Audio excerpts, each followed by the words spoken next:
തോബിത്ത് 4-ാം അധ്യായം. തോബിത്തിൻ്റെ നിർദ്ദേശങ്ങൾ. അന്ന് തോബിത്തിൽ മേദിനിയായിലെ അഗേസിൽ വെച്ച് ഗബ്രിയേലിൻ്റെ പക്കൽ സൂക്ഷിക്കൽപ്പെട്ടിരിക്കുന്ന പണത്തിൻ്റെ കാര്യം ഓർത്തു. അവൻ ആത്മഗതം ചെയ്തു, ഞാൻ മരണത്തിനു വേണ്ടി പ്രാർത്ഥിച്ചു. മരിക്കുന്നതിന് മുൻപ് എൻ്റെ മകൻ തോബിയാസിനെ വിളിച്ച് ആ പണത്തിൻ്റെ കാര്യം പറയാം. അവൻ മകനെ വിളിച്ചു പറഞ്ഞു, മകനെ, ഞാൻ മരിക്കുമ്പോൾ എന്നെ സംസ്കരിക്കുക. എൻ്റെ അമ്മയുടെ കാര്യം ഒരിക്കലും മറക്കരുത്. ജീവിതകാലം മുഴുവൻ അവളെ ആദരിക്കണം. അമ്മയുടെ ഹിതം നോക്കണം. ഒരിക്കലും അവളെ വേദനിപ്പിക്കരുത്. മകനെ, നിൻ്റെ ഉദരത്തിൽ വഹിക്കുന്ന കാലത്ത് അവൾ നിനക്ക് വേണ്ടി വളരെ അപകടങ്ങളെ നേരിട്ടിട്ടുണ്ടെന്ന് ഓർക്കണം. മരിക്കുമ്പോൾ അവളെ എനിക്ക് സമീപം അതേ ശവകുടീരത്തിൽ സംസ്കരിക്കണം. മകനെ, ജീവിതകാലം മുഴുവൻ നമ്മുടെ ദൈവമായ കർത്താവിനെ ഓർമ്മിക്കുക.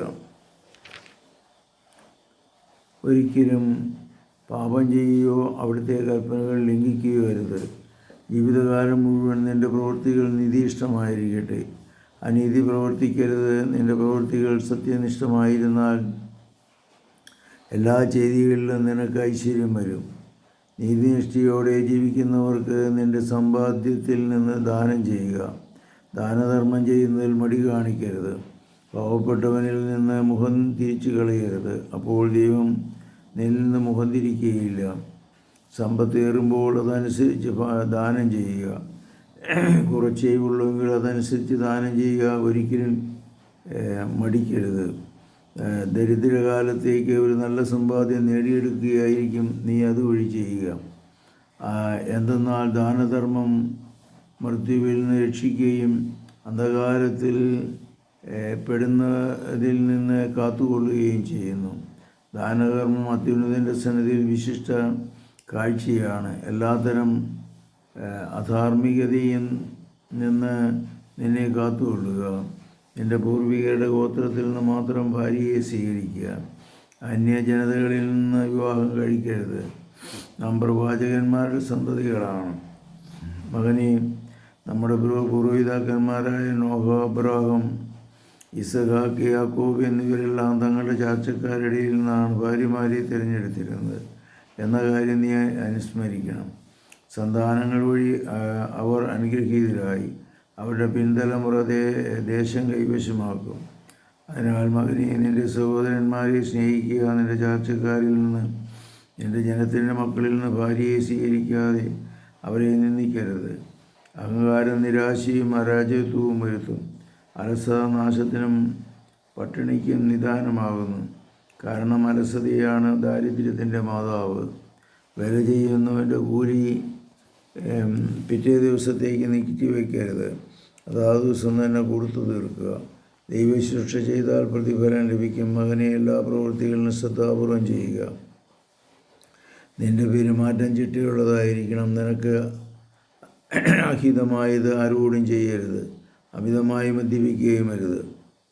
ഉന്മത്തത ശീലമാക്കരുത്. വിശക്കുന്നവർക്കുമായി നീ അപ്പം പങ്കിടുക. നഗ്നനുമായി നിൻ്റെ വസ്ത്രവും മിച്ചമുള്ളതും ദാനം ചെയ്യുക. ദാനധർമ്മം ചെയ്യുന്നതിൽ മടി കാണിക്കരുത്. നീതിമാന്മാരുടെ ശവകുടീരത്തിൽ അപ്പം വിതരണം ചെയ്യുക. പാപികൾക്ക് കൊടുക്കരുത്. വിവേകമുള്ള ഏതൊരുവനിൽ നിന്ന് ഉപദേശം സ്വീകരിക്കുക. സതുപദേശം നിരസിക്കപ്പെടരുത്. കർത്താവിനെ എപ്പോഴും വാഴ്ത്തുക. നിൻ്റെ പാതകൾ നേരെയാകാനും നീ നനയ്ക്കുന്ന കാര്യങ്ങൾ ശുഭമായി ഭവിക്കുവാനും അവിടുത്തോട് പ്രാർത്ഥിക്കുക. ജനതകൾക്ക് ജ്ഞാനം നൽകപ്പെട്ടിട്ടില്ല. കർത്താവാണ് എല്ലാ നന്മകളും നൽകുന്നത്. അവിടുന്ന് എളിമപ്പെടുത്തണമെന്ന് വിചാരിക്കുന്നവനെ അങ്ങനെ ചെയ്യുന്നു. അതിനാൽ മകനെ, നിൻ്റെ കൽപ്പനകൾ അനുസരിക്കുക. അവ നിൻ്റെ മനസ്സിൽ നിന്ന് മാഞ്ഞു പോകാൻ അനുവദിക്കരുത്. മെദിയാനിലെ റാഗാസിൽ സുബ്രിയാത്തിൻ്റെ പുത്രൻ ഗബ്രിയേലിൻ്റെ പക്കൽ ഞാൻ 10 താലന്ത് വെള്ളി ഏൽപ്പിച്ച കാര്യം പറയട്ടെ. മകനെ, നമ്മൾ ദരിദ്രരായി തീരുമ്പോൾ നിനക്ക് ആദ്യം വേണ്ട. നിനക്ക് ദൈവത്തോട് ഭക്തി ഉണ്ടായിരിക്കുകയും നീ പാപത്തിൽ നിന്ന് ഒഴിഞ്ഞു നിൽക്കുകയും അവിടത്തേക്ക് പ്രീതിജനകമായത് അനുഷ്ഠിക്കുകയും ചെയ്താൽ നിനക്ക് വലിയ സമ്പത്ത് കൈവരും. ഇത്രയുമാണ് ഈ വീഡിയോയിലുള്ളത്. കർത്താവേ, ഞങ്ങളെ അനുഗ്രഹിക്കണമേ, ആശീർവദിക്കണമേ. പരിശുദ്ധ പരമദിവ്യകാരുണ്യത്തിന് നേരവും ആരാധനയും സ്തുതിയും പുകഴ്ചയുണ്ടായിരിക്കട്ടെ. ശംസിയായിരിക്കും സ്തുതിയായിരിക്കും.